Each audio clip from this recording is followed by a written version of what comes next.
Hey guys, welcome back to my channel. If you're new here, my name is Alyssa. I talk about books, personal finance, travel, being black in Spain, and a whole bunch of other stuff. And if you're not new here, thanks so much for coming back to listen to me ramble. Today we have a review of Alisha Rai. I hope I'm saying that right. Book The Right Swipe. This is the first book of hers that I have read. I heard great things about her literature and I was not disappointed. So let's jump into it. So The Right Swipe is about two people who have a fling only to go to an industry conference and see each other after what is mistaken as a ghosting. Our two characters are Rhiannon, or Rhi, and Samson. Rhi is a black woman and Samson is a Pacific Island male. Yes, and they are currently living in California. And so they are competitors of two social media dating apps. And they end up working together to help each of their companies. And along the way, they decide to fall back into their arrangement after clearing things up. What I really liked about this series, what is very 21st century, of course you end up seeing the person who you think ghosted you again. Like, of course that happens. Like, that happens all the time, especially in a big city, right? But it deals a lot with, women working in tech, especially women of color, and not being able to break certain barriers, what it's like to be a founder and having the backing, what it's like when your former company burns you, which you hear a lot that happens to women in tech. As well as Samson is a former NFL player, and he was very vocal before CTE became a thing about it. He was like one of the main people, and he's a legacy football player. So his father and his uncle both played football, American football. And because of that and seeing how they lived and what they went through, he was very vocal, and he quit because of how the league was not taking care of their players. And it was great. It's a great read, very much of how do I move on after grief and death from his perspective.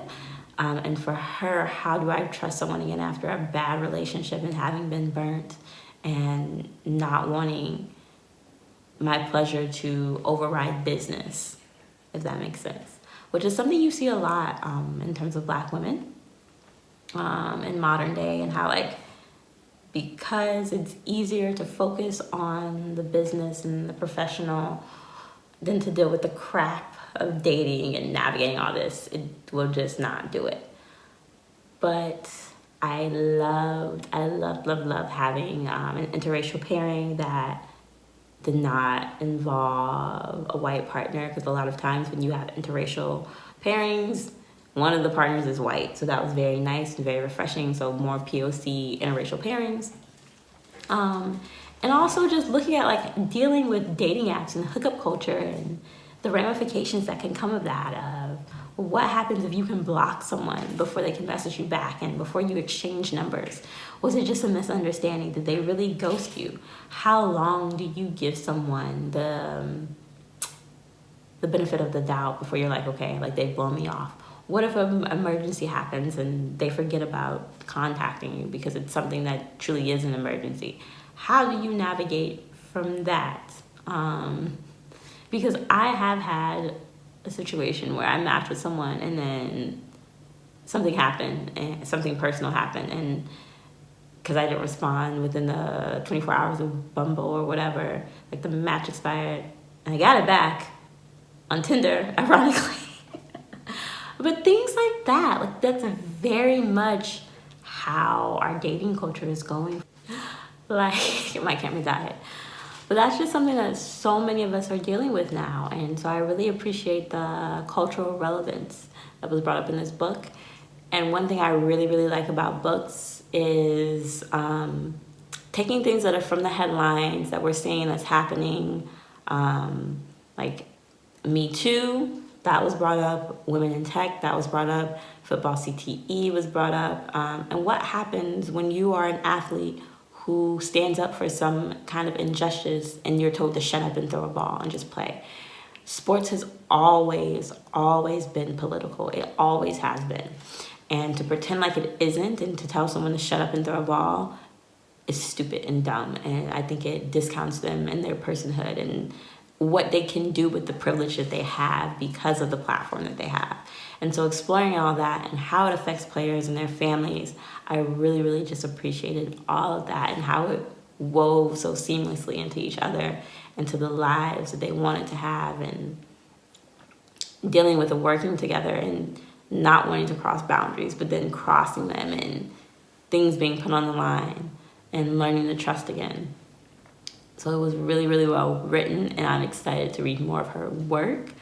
I believe I gave this book a 4 out of 5, which for me, it's like I gave it a 4 out of 5 stars on Goodreads, which is basically like a 5 out of 5 for everyone else, because I'm only rating a book a 5. It's like my holy grail. And why I really, really love this book, it wasn't a holy grail. Just because it wasn't, like there wasn't anything wrong with the book. It just wasn't one of the ones I'm going to come back to and lust over again. But I definitely will reread it. It gave me the smut that I wanted as a romance, like great sex scenes. It gave me great female relationships. We see some sibling relationships as well, and other familiar relationships, and as I said, like dealing with grief and things like that. So very much realistic. And I really, really like her writing, and I can't wait for the next book in the series to come out, which is supposed to come out, I think, in April of 2020. So we'll see. I could be wrong. It could be February. Either February or April. 2 very different months. But yeah, I think that you guys should read this book, that it really won't disappoint, that our characters are very well-rounded and they have lives outside of each other, which I appreciate. We have a strong female lead and a strong male lead, and they work well together, which I appreciate. So yeah, if you've read The Right Swipe, let me know what you think. If you've had a similar dating situation, I would love to hear that story. I love hearing stories about people using social media and dating apps. I'm actually going to be writing a piece about that. So if you would like to be a part of that piece, feel free to email me or DM me or leave a comment below, and I'll reach out to you. And until next time, bye guys.